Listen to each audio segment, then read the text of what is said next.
just got back from the Middle East, and he's done a fantastic job. He's a great deal maker. I said, what we need there is a deal maker, because nobody makes a deal. We have people that understand where the rivers are and where the meets and bounds are, but they can't talk. They can't make deals. Steve's done a great job. I just want to thank you, Steve.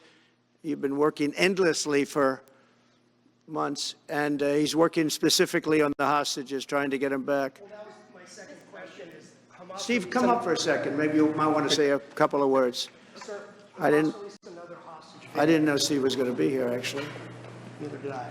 He's done a fantastic job, and it's a dangerous job, too, and we appreciate it. He didn't know about this kind of danger and the other deal-making he does. Now he sees a lot of big danger. Come on up, Steve. Mr. President, can I ask you the second part of that? Hamas Yeah, released just one another second, hostage please. video. I'm going to give you a little report on the hostages, if I can. Steve? Thank you very much. Thank you, Mr. President. Wow. Well, I think we're making a lot of progress, and I don't want to say too much because I think they're doing a really good job back in Doha. I'm leaving tomorrow back to go to Doha, but I think that we've had some really great progress, and I'm really hopeful that by the inaugural, we'll have some good things to announce on behalf of the President. I actually believe that we're working in tandem in a really good way, but it's the President, his reputation, the things that he has said that are driving this negotiation, and so hopefully it'll all work out and we'll save some lives. I believe we've been on the verge of it. I don't want to discuss sort of what's delayed it. There's no point to be negative in any way. But I think it's the President, his stature, what he said he expects, the red lines he's put out there, that's driving this negotiation. I'm going back probably either this evening or tomorrow night.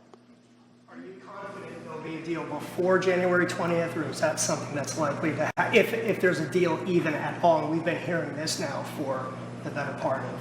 I know. I would say. They better be.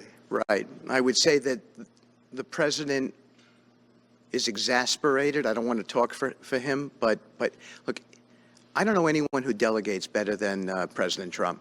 He gives us a lot of authority to speak on his behalf, and he exhorts us to speak emphatically.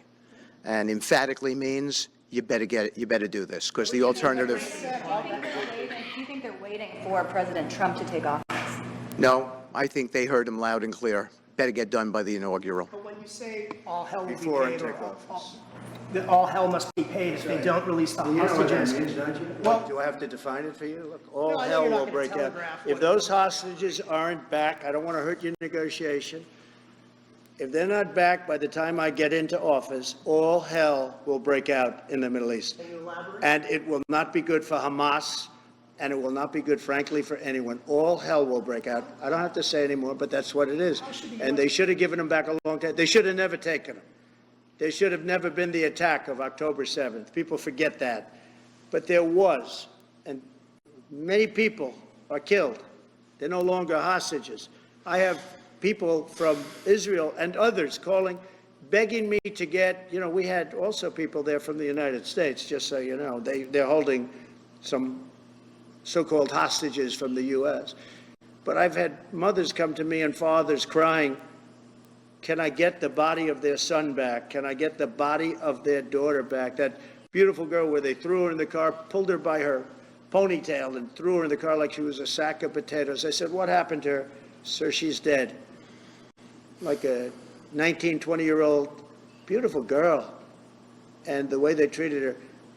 And I just say it this very simply. Steve's got a job to do. He's a great guy, great negotiator, great person. They respect him over there already. It's what we needed over there. We have people that know everything about the Middle East, but they can't speak properly. They don't know. He's a great negotiator. That's what I needed. I could have sent that gentleman right over there, Hussein. He's a great negotiator. There are people, they're rare. Great negotiators are very rare, like a great surgeon. But we have the right person. But I tell this, I don't want to hurt the negotiation.